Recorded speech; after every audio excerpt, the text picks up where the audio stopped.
as simple as they are creating complex systems, that even little actions and thoughts can grow into something amazing, sort of like compound interest of one's thoughts.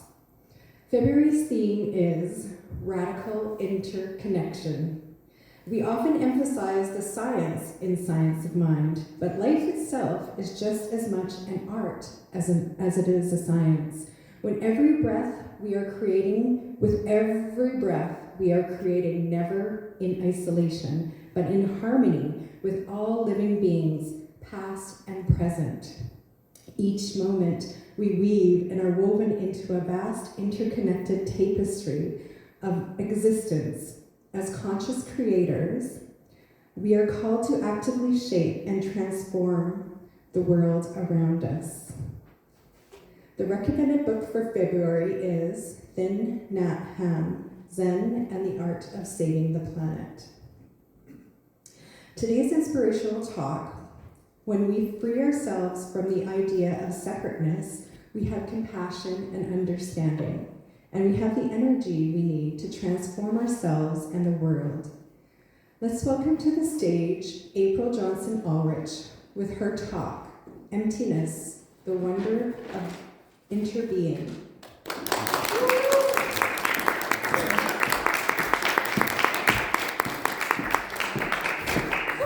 Sorry, Audrey. Whacked you with your own piece. Morning, everyone. Morning.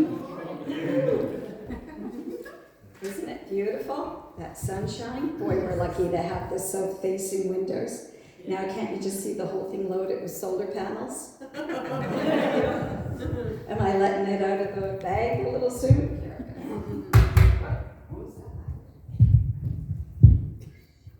All right. So, interconnectedness, radical interconnectedness. Are we ready for this? Can we stand any more connectedness with our groups? How's everybody on Zoom? A thumbs up if the sound's okay. Sounds okay? Hi, Mardell. Hi, Tria. Everybody, oh, hi. Hi, Cyrene. Everybody want to shout hello? Hello! I'd get them too, but they're all silent, so it won't work very well. It sounds like this. So interconnected, we all get that. We all get those little subtleties that flow through everything. So there's a new song that I've been listening to all week by Ellie and Drew Holcomb. And it's called Silver Thread, I believe. And it is this wonderful song about a silver thread that weaves through everything. And it talks about weaves through her indigo eyes, which represents Gaia, which represents Earth. And it's this silver thread that no matter where you are, or what you are, or how you happen to be feeling, that thread is present and it's connected, it's woven through everything. And I love that analogy because it so works with this month's theme. When we think of it, I mean, sometimes things get hard, right? Especially this time of year, sometimes sad kicks in and we're feeling a little lost, or we're feeling that spring's a long way off. It can get easy to start feeling separate, not connected to people, not connected to things. I have a tendency, I don't know if anybody else, I go inward, I kind of go quiet, I stop on social media. So it starts when I get my notes from my sisters that say, boy, you've been quiet lately, or friends, or different members, and then I realize, ooh, I'm doing my thing again, I'm shelling. Well, I would like to say that we are halfway through. So today marks actually the half day between the beginning of winter and the beginning of spring. So from now on, we're on the downward slide, people. And I'm sure we've all noticed that the light is staying out longer. I noticed my Christmas lights outside, which I'll admit are still on. And they come on, they're on a timer, and they're on. I'm starting to look, and I'm like, wow, they're on really early. Realizing that just a month ago, we were in darkness at that time. So this happens to be a day of a Celtic celebration called Imbolc. Has anybody ever heard of it?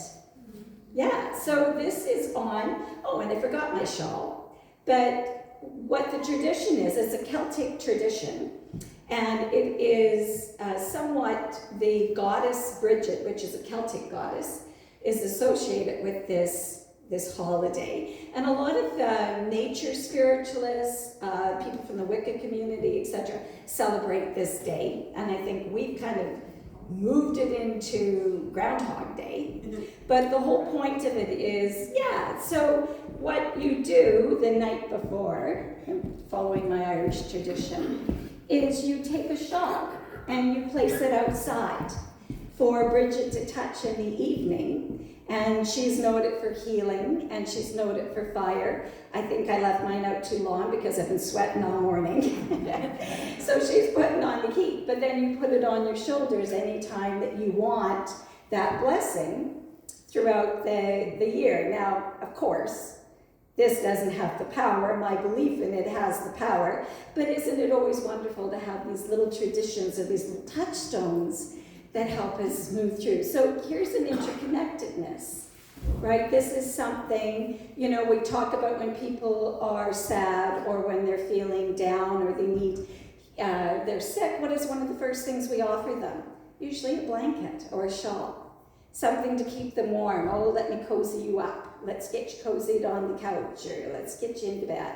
So it shows the connection between something that was done thousands of years ago and what we're still doing today, and it in another country, even though we use our own ideas and own ways to put it together. And some of the things they used to do, it represents the belly, the umbilic. So I think like umbilical cord. So the reason for that word is that this is the gestation period for the birth of spring. So a lot of the time the ewes in Ireland will become pregnant at this time. So it's just this wonderful kind of hopeful sense, kind of like we do with the groundhog. Did anybody hear if you saw a shadow today or not? Oh, well, I thought somebody might have heard that, but anyway, me either. Yeah, so I'm thinking in Winnipeg they must have seen their shadow, which is good, right? That's a good thing, right? See a shadow, short winter. None of us know. Wow, we're not really up on these traditions. But what I also love about this celebration, and what I think is so strange, not strange, I've got to stop thinking that, serendipity, is that it means shedding of old things and starting a new life. Which today we have the workshop about the new you after the potluck today. So there you go. I mean, two things that coincide. I didn't know it when I picked this date that that's what this symbolized. And I just love it when things start to move like that, because then I understand my interconnectedness is working. Because when you're connected to the everything, the veil between things starts to dissolve. So things like serendipities happen way more. It's like if the friend that we haven't heard from in a long time, and we think of them and they contact us. It means that we've been working so much on our energy and our big picture that veil has become thin, that has allowed our energy to reach them easier. And we go into their consciousness and they pick up the phone, or their subconscious. They might not know why they're thinking of you. So all of these things are the wonderful art of science of mind. This is what I love, is the magic. This is the fun of this whole philosophy of life. And in Buddhism, they talk about everything we do starts with 3 key actions: thinking, speaking, and acting. And I know a lot of the time in Science of Mind, we talk about thought, we talk about clearing our thoughts, we talk about holding a good thought, a lot of that. And we don't speak a lot about speaking it and acting as if. And that is, again, sort of what the workshop is going to be on today. And the speaking it. So why is the speaking of it so important? Why is the speaking of our interconnection so important to each of us? Anybody got a clue? Convincing yourself, reinforcing yourself. I'm sorry? Convincing yourself. Yeah, convincing yourself, definitely one of them. But what does our voice have too? Energy. It's an energy, right? So you can say something to someone and make them feel fantastic, and you can say something to someone and make them feel horrible, right? It's a choice, but those words have energy. They carry with them whatever you emblazon them with. You can say something like, yeah, have a good day. So what you're saying is, imagine your energy, is it? And do you think the person you said it to felt it? Of course they do. I mean, if they're at all receptive, sometimes I think there's some people that are totally oblivious, but majority of people, right, we have that connection, we understand the energy of our speaking. So why don't we think when we speak things about ourselves that are kind and truthful and connected that they don't have power? Why do we think when we look in the mirror and we say, you know what, I'm connected to everything absolutely fabulous in this world? Why don't we feel that? Sometimes, why do we feel like we're just talking at nothing? But if we hold up a mirror, isn't it very difficult not to feel those words? I love the work of Louise Hayes. She talks about standing in a mirror every morning when you are brushing your teeth and taking a moment just to look into your own eyes and say, I love you. You're amazing. Do you know what you're connected to? And speak it. Say it out loud because it is energy, and mean it. And then acting. You know, Ernest Holmes teaches us that the spiritual practice is not just about prayer or meditation, but also about taking action in the world. We must bring the love, understanding, and healing we cultivate inwardly into our daily lives, he said. It's not enough to pray and meditate. We must also act. So our interconnectedness is an opportunity to act.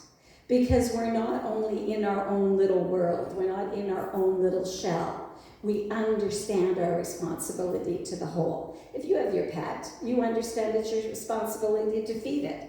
When it comes along at 9 in the morning or 5, that you got to take it out for a walk. You understand the interconnectedness, that animal is not going to survive unless you do your part.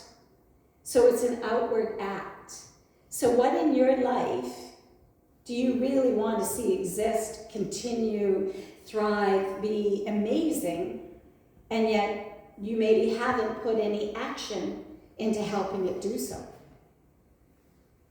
So that's an interesting thing in your life. If you're waiting, absolutely things can happen through thought. Don't get me wrong, there are people that have done amazing things through thought only, but it does really quicken things when we do things in our own behalf. It's kind of, I mean, everybody's heard the joke of the flood and the person saying, God will save me on the roof when a boat comes, and saying, God will save me when the helicopter comes, and then finally drowns and says to the universe, why didn't you save me? And the universe said, who do you think sent the helicopter and the boat? So you've got to take action, right? You've got to understand when things are for you and when things that you do for others are good for you. So I was listening to a fellow talk the other day, I wish I could remember his name, I think his last name was Tan, and he was talking about paying your bills and or having to pay for stuff. And I mean, I'm sure that's all in our minds the last couple of days with all this political conversation going around, and all wondering how this is going to affect us for getting things. Maybe not. Maybe you're great and that hasn't even crossed your mind. Sorry I brought it up. But if it is, he was talking about it not being about spending. It's not about you going and just paying that hydro bill and money going out of your account, or, oh darn, I gotta go and buy this, or I got this ticket and I gotta go pay it. He said, see it as circulation. That every time you're giving it out, see it coming in. It's a circulation. Everything we do helps everyone. So I pay my hydro bill. That goes into hydro. It goes, we all are somewhat subsidized on it in Manitoba, so they can sell more of it, which helps the wider community. There are so many things we do without thinking about it that it goes out. It's a ripple effect. You go for coffee, that helps pay the waitresses. salary, it helps pay the managers, it keeps that building going, it employs a lot of people. Nothing you do is in isolation. So when you do it, see it as a blessing. See it as interbeing, putting it out there. So the next thing is mindfulness. One of the best practices with interbeing is mindfulness. So what is mindfulness? Oh, nope, I jumped ahead. I want to do one little thing really quick before I move on. You're going to love this, trust me. So I'm going to hand out strings of beads, and I want you to pass it on, holding on to the beads. Now, if you have to come to an end of the string of beads, grab another string of beads, hold them together, and continue it on until we're all connected here. So, I'm going to start. And then I'll hand it off.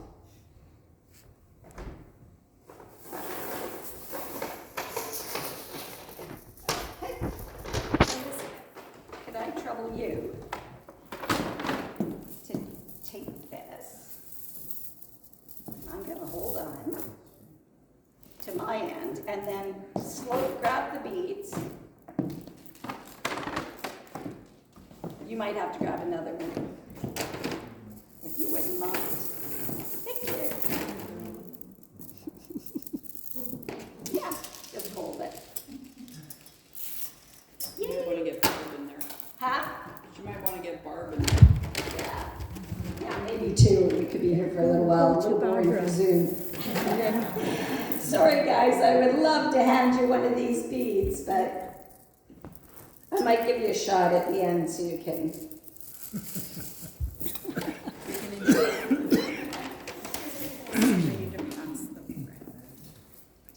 You're the little man. Yeah.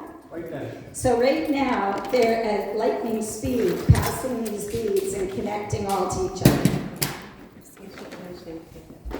Thank you, Lee. Oh, this is good. I've got so many people after me right now. Good morning, Clara. Oh, yeah, they tied it. Oh, I didn't know they were tied. Sorry. We'll get to my gun. I also think this is great because it is our 30th year and we're all holding pearls, which Audrey was so brilliant and found out that is a symbol of 30 years. I didn't get any for my 30th, but I now know it as. They're all tied.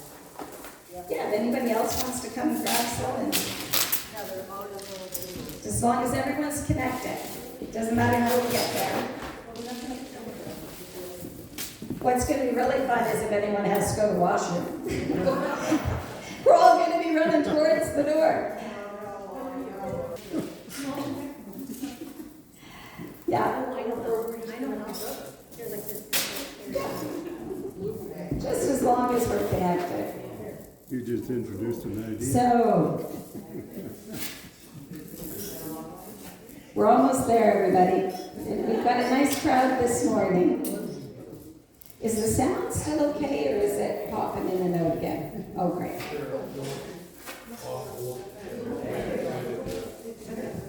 Wow. It's tough getting this group together. It has to get back to you.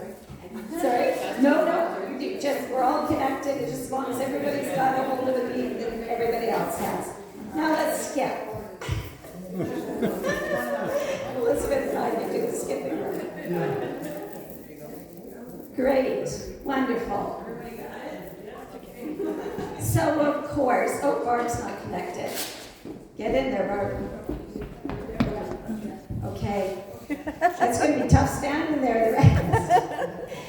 So, of course, this symbolizes how we're all connected. Now, can you imagine if somebody did have to go to the washroom or go to the kitchen? We would all be acutely aware of what they were doing, wouldn't we? If I had to all of a sudden run over to the computer, Elizabeth would have to follow me. And that's probably a few of the others. So it kind of seems silly, but it's also an illustration of how we should see this world, how we should see each other. When I do something, or I participate in something, I'm not doing it on my own. I'm either helping someone or I could be hurting someone. So it's to have that consciousness that we do nothing in isolation, and that's where mindfulness comes in. So when we're mindful, we're aware. There was a wonderful little Instagram piece done by Kyle Cease, and I know I've mentioned him before. And what I love about this was it showed him going to a parking spot. He was waiting on a parking spot.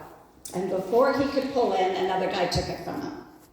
So he's sitting there, and what he did was he did the whole scene as someone who has awareness, doing it as an outer dialogue.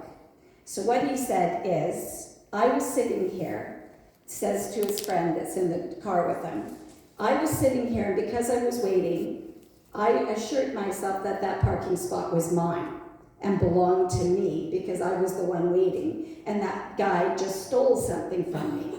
And she said, well, now you're upset, I'm triggered, and I can't be triggered because my whole existence is about looking nice for everybody and being friendly.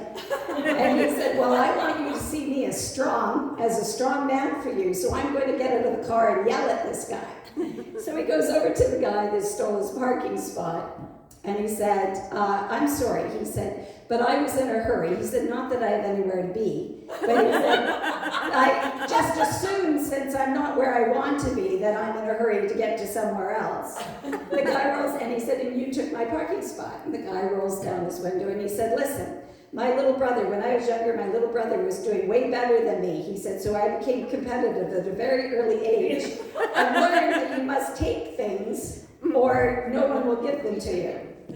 And his wife said, yes, I married him. He's exactly the same as my father. She goes, why did I do this?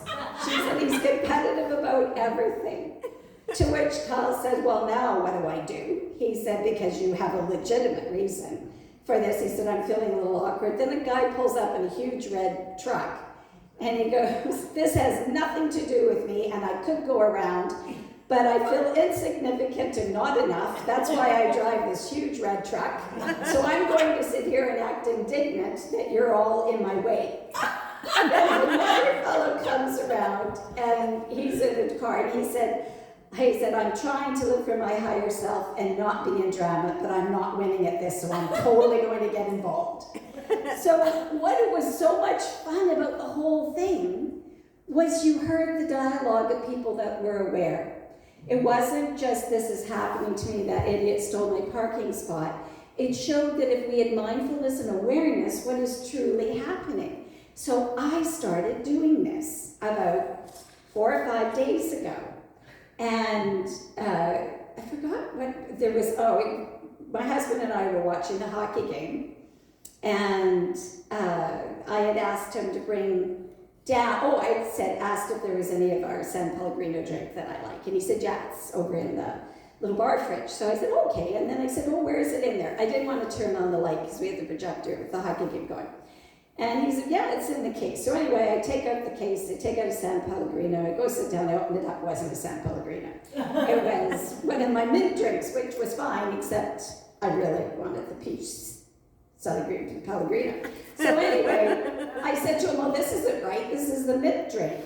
And he said, well, the others are in there, they're right beside. Well, that's not what you said. You said they were in the case. And now I've got a mint drink. And then I was thinking about it, and I said, which you have to understand, I really wanted the peach and clementine. And now I feel guilty if I leave a full milk drink or mint water open and don't finish it when I really want the other one. So I have to blame you for directing me to the wrong water so I can feel good about wasting this one and getting the one I want. It is so funny when you say it out loud because they don't get mad and you also have this acute awareness of what the heck you're doing, right? So we're also watching the game and he was getting very angry at our defense people for a little while. So he was saying things which was getting me worked up, and I was doing really good at emotional regulation.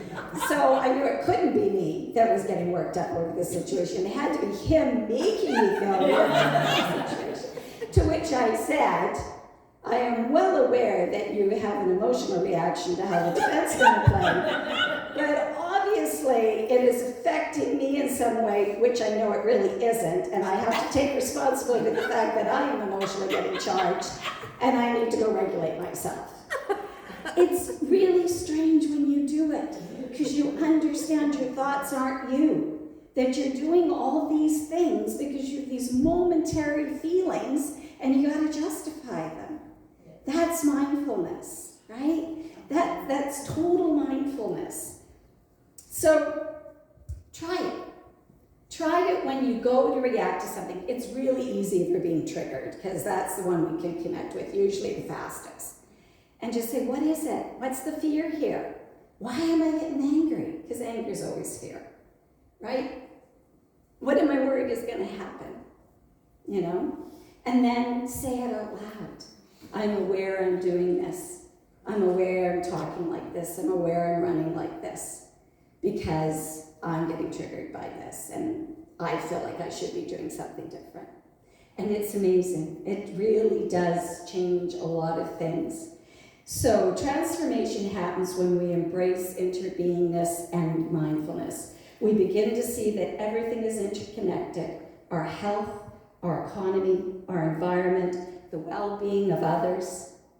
By understanding that one person's suffering affects all, we are called to take action for positive change.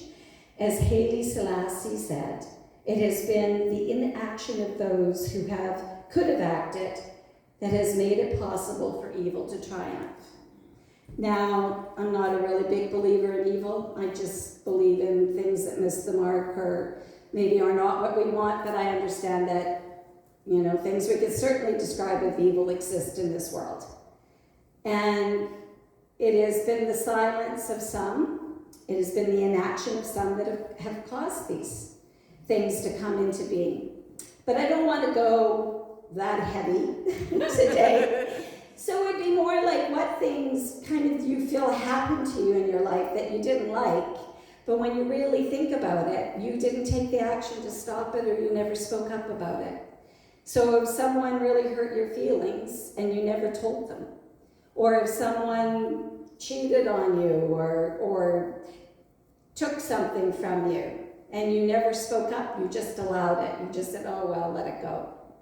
All of those things are in action, and all of those things we have to be mindful of because we are connected. And when we feel that and they do that, then it just spreads beyond just that experience, right? So take action with things, change things, be mindful, realize that everything you're doing does have an effect. Don't think if you throw the pop bottle out the window that it's just gone. It'll affect a whole bunch of things.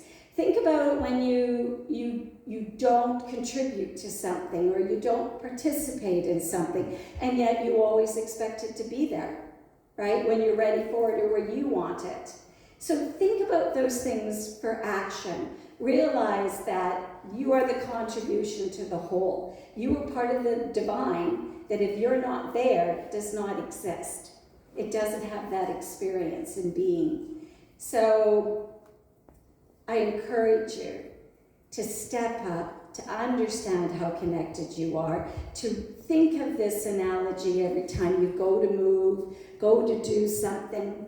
Even with the people on Zoom, they are so connected with what is happening in this building. It is amazing. I talked to some that haven't been able to be here for a while, and it sometimes slips my memory that they've been on Zoom and they say, oh, I love that, or every bit as much connected. And everybody's contributions makes this possible.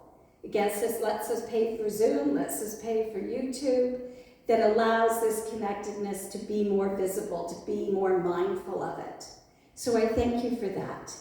And I thank you for those on Zoom who contribute and are part of this whole too, because everything you've got is because of our interconnectedness and connectedness to those in the past. And you're also connected to those in the future. So these beads go far beyond us. They go into everybody that's going to walk in this building 10 years from now. 20 years from now, who are going to do the extension in 2045, maybe sooner, who knows? But it will all be good. So when we move through today, let us think about, before we do anything, say anything, move, let's take that moment of mindfulness, not mindlessness, that's a whole other thing, but of mindfulness, and say, how is this going to affect the whole? How is this going to affect my family? How is this going to affect my mood? How is this going to affect the energy in the room? Let's be responsible for it all. Let's just intentionally create something that is fantastic. And so it is. So it is.